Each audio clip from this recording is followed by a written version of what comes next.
So recently, ang dami nagko-comment, nagme-message, nagtatanong about the cease and desist against XM Broker. So let's explain this in a simple way.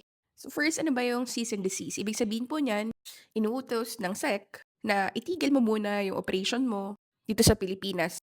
But hindi po ibig sabihin nito scam na yung broker. Hindi rin ibig sabihin to magkasara na yung XM. Now let's understand kung bakit ba nagkakaroon ng cease and desist ang isang broker just like XM. The main factor or reasons are, number one, walang local licenses dito sa Pilipinas. So they're offering services without proper registration dito sa Pilipinas. So in that case, you cannot promote or market your services targeting the Filipinos. Kasi we always have to understand that ang forex broker ay kailangan regulated siya per country. Kumbaga hindi siya worldwide. So ngayon ang question ba, legit pa rin ba ang XM? Oo naman, 100% legit yan si XM. And ang XM is globally known broker yan. Regulated siya ng SISEC, which is sa Europe. Regulated din siya ng ASIC sa Australia.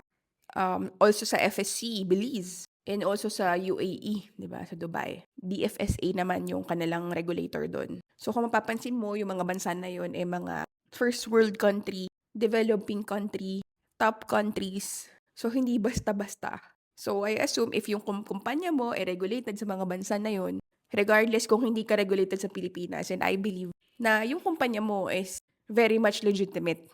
Kasi dito, ang issue naman is yung local regulations, hindi naman yung global legitimacy. Ito para mas malinaw. Parang ganito lang siya. Kunwari, doktor ka sa US. Pero kung magpa-practice ka dito sa Pilipinas without PRC license, syempre papatigilin ka. Hindi dahil peke ka na doktor, but because wala kang local permit. Ganun siya. So, ngayon, same with the other brokers such as si Vantage, si XS, si BT Market, si XNES, si Lights Finance. So, ano-ano pa, marami pang mga brokers. Kung ano man yung broker na ginagamit nyo, lahat ng broker na yan, hindi po yan regulated sa Pilipinas kasi wala naman pong regulators dito sa Pilipinas. So, ngayon, nafe-feel mo, nakakatakot pala kasi hindi pala regulated sa Pilipinas. Siguro mas nakakatakot kapag yung broker mo hindi regulated dun sa mga countries such as Dubai, US, UK, Europe, Australia, like yung mga bansa na yun, pag hindi regulated doon ka mas kabahan. Pero kung dito sa Pilipinas, parang okay lang. Parang hindi naman siya nagmamatter. So, hindi nyo kailangan ma-bother yung cease and desist na order ng SEC na yun is nothing to do with scam. They're just protecting the public for possible na mga scammers. Ngayon, the question is, ba't hindi pa kasi regulate?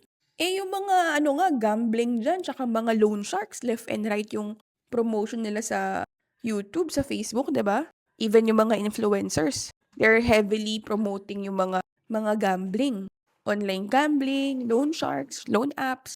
Kahit nga mga artista pinopromote yan, 'di ba? Na hindi naman nagkakaroon ng problema. So ngayon, bakit hindi nga ba basta-basta siya ma-regulate?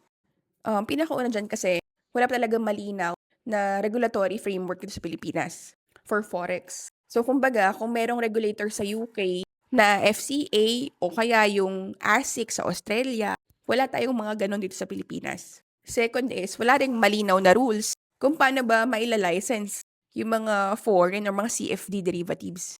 Kasi ang SEC or Securities and Exchange sa Pilipinas, ang pinaka-main focus talaga nila syempre securities, yung mga corporations, and syempre yung mga investments. So ngayon, anong ginagawa ng gobyerno? Syempre, mas madali na lang, i-block na lang natin yan. I-ban na lang natin yan. Cease and desist na lang natin yan kaysa gumawa ng batas regarding that. Bakit hindi siya inaayos? Kasi, simple, hindi siya priority. Kasi, in reality guys, maliit ang forex market sa Pilipinas. Kung ikukumpara mo siya sa remittances, sa banking, sa mga gambling revenue. So, kumbaga, mas onti lang yung may alam about the risk ng leverage. Kaya, syempre, ang perspective ng gobyerno, high risk, konti may alam. Konti ang gumagamit, mataas ang complaint potential, so wag na muna. Kasi I'm pretty sure even mga government employees, mga government officials, they don't know how to do forex trading or pumasok sa derivatives or CFD. So the question, bakit yung gambling okay lang? Kasi guys, yung online casino, yung e-sabong, or yung dati, yung Pogo, ang kita po ng Pilipinas dyan, bilyon. Kasi po yan, meron siyang may tax, meron yung license fee, and meron niyang mga clear operators na pwede mong singilin. So, hanggat may kita ang gobyerno, mas madaling gawa ng rules yan. Bakit Forex pa yung parang pinipigilan kumbaga? Kasi guys, sa Forex, high leverage siya. So, kumbaga, mabilis mawala yung pera. So, there's a high tendency na syempre maraming magrereklamo. Lalo na kapag yung mga users are uneducated. And dito kasi madali yung, madaling mag-promise ng easy money. So, mas madaling sabihin na, let's just stop offering this locally. Kesa, let's educate millions of Filipinos about risk and leverage. Kung isipin mo, sobrang ironic talaga ng sistema rin talaga. Real talk lang. Kasi imagine niyo yung gambling. Legal siya kahit na pure chances yung mga loan sharks. Sobrang laganap kahit alam niyo na maabusado. Yung Forex pinipigilan kahit skill-based siya at global. Hindi dahil masama ang Forex. Siguro mas mahirap lang talaga siyang intindihin at i-regulate. So you don't really have to worry as long as yung broker na yun is sinusunod yung mga international compliances. Registered sila sa mga strict regulators abroad. Katulad nga naman nabanggit ko kanina sa UAE, sa Australia, sa UK, sa US, sa Europe. So siguro kung mas mag-ingat kayo dun sa mga hindi regulated, i-check nyo sa WikiFX. Download nyo yung app na WikiFX. Makikita nyo doon kung saan sila regulated na mga brokers. Kapag walang nakalagay na regulators doon kayo medyo magtaka. I-search nyo lang doon yung broker kung saan kayo plano mag-trade. I-search nyo yun doon. Kapag walang regulators, no. Mas maraming regulator sa iba't ibang bansa na mga top countries, mga developing countries, mga first world country, mas okay. And most especially dun sa mga nagpa-promise sa inyo ng mga guaranteed profits. And meron ako iba nakikita na nagmamanage ng funds kahit hindi naman regulated or kahit hindi naman licensed ng SEC. Nagre-receive sila ng money, ipapatrade nila yung pera nila, tapos bibiyakan nila ng portion ng pera, tapos hati kayo. Wag po kayong papatol sa mga ganun. Kasi po yung mga fund manager, meron po yan license, kumbaga. So, anong mangyari sa account nyo sa XM? Working pa rin yan, katulad ng kung may Binance kayo or OKX, di ba nawala rin yan dito sa Pilipinas, pero nag-work pa rin. So, okay pa rin naman yung mga existing account nyo sa XM. I'm not sure lang doon sa mga bagong clients kung makakapag-open pa. But sa akin, okay pa rin naman yung XM account ko. So, ayun lang guys. I think siguro nga mas okay pa na mas ayusin nila yung regulations nila when it comes to mga digital banks kasi yung mga scammers, yung mga nagpapanggap na mga posers, ang ginagamit nila ng mga bank accounts is yung mga digital banks such as GoTyme, CIMB, Maya. Napapansin ko lang halos lahat ng mga posers and scammers, mga local digital banks ang ginagamit.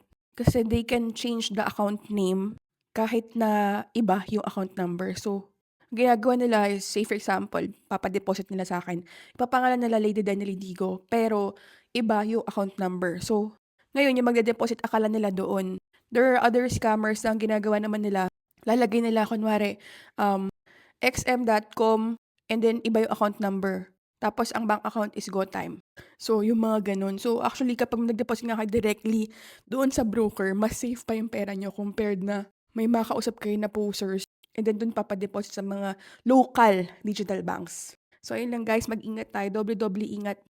I think yung awareness na kailangan na, ay alam ko naman na ang SEC is ang pinaka-ultimate goal nila is protektahan nila yung public. They just wanted to protect all of you from fraud, from scams, from mga misleading investments. Pero ang pinakamahalaga dito is maging aware kayo dun sa mga totoong scammer, sa mga totoong posers, sa mga totoong misleading investments. So, ayun lang guys. Awareness lang to guys. Para at least alam natin at di tayo nag-worry at kinakabahan.